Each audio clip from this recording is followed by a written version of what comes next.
Thy word is a lamp unto my feet, and a light unto my path. Good morning. Today we'll be reading from Psalm 81. Psalm 81 for the choir director on the Gittith of Asaph. Sing for joy to God our strength. Shout in triumph to the God of Jacob. Lift up a song. Play the tambourine, the melodious lyre, and the harp. Blow the horn on the day of our feast, during the new moon and during the full moon. For this is a statute for Israel, an ordinance of the God of Jacob. He set it up as a decree for Joseph when he went throughout the land of Egypt. I heard an unfamiliar language. I relieved his shoulder from the burden. His hands were freed from carrying the basket. He called out in distress, and I rescued you. I answered you from the thundercloud. I tested you at the waters of Meribah. Listen, my people, and I will admonish you. Israel, if you would only listen to me. There must not be a strange God among you. You must not bow down to a foreign God. I am the Lord your God, who brought you up from the land of Egypt. Open your mouth wide, and I will fill it. But my people did not listen to my voice. Israel did not obey me. So I gave them over to their stubborn hearts to follow their own plans. If only my people would listen to me, and Israel would follow my ways, I would quickly subdue their enemies and turn my hand against their foes.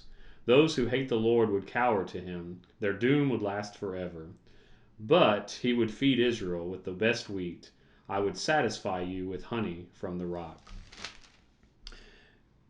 This is a shorter psalm, but it's almost the entire history of Israel kind of compiled into these 16 verses.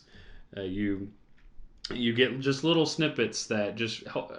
I think the goal is just to remind you of so many different stopping points in their history, especially some of their history found in the book of Exodus, Numbers, Deuteronomy, Leviticus, even into Joshua a little bit. It mentions blowing the horn on the days of the feasts. Of course, that reminds us of all of the major feasts of that Israel took part in: the Passover, Pentecost, the Feast of Trumpets, the Feast of Booths. All of these typically were announced with the blowing of a horn, so that everyone would hear and would be ready to listen and be ready to participate. So the psalmist opens up with this blowing of the horn and this whole chorus of instruments that is ready to work, basically like a call for worship, and then the kind of history lesson begins here, starting in verse 6. He talks about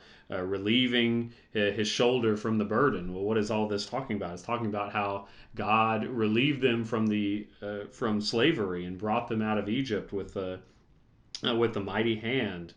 And he talks about being tested at the waters of Meribah. Well, uh, that was often, actually, I think a couple times it mentions these waters when the Israelites were complaining about not having water, and God would give them water.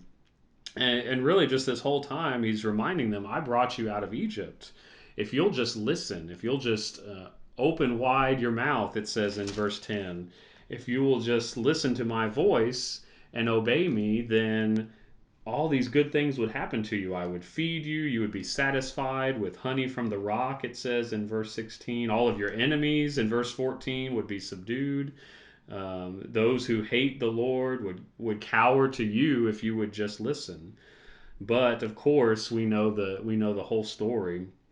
Verse 11: My people did not listen to my voice, and Israel did not obey me. So what did he do? He gave them over to their stubborn hearts and their own plans. He didn't just punish them; he let them basically bring this on themselves, and that's really what happens when we do not listen to God. This just bad things come upon us.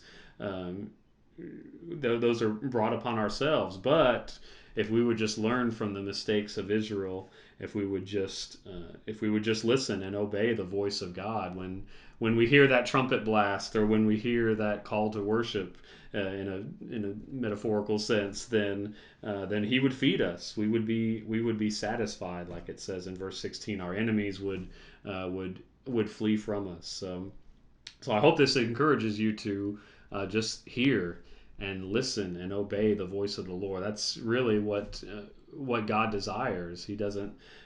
He says elsewhere, I do not desire sacrifice. I desire more just to obey the voice of the Lord. That is what He wants, and that's what He wanted Israel to do. And they failed over and over again, and you and I know we fail over and over again. But if we would just listen to Him and listen to His Word, which we are doing right now, we're listening to these stories. That's why we read them over and over again. We hear the story of Israel, and we see the parallels with our own lives. We know that we are Israel in so many ways. We are wandering in this wilderness. We have rebelled against God. But if we can learn from these mistakes that they had, then we can have a much better life and have better things happen to us than what had happened to so many of the Israelites over the years.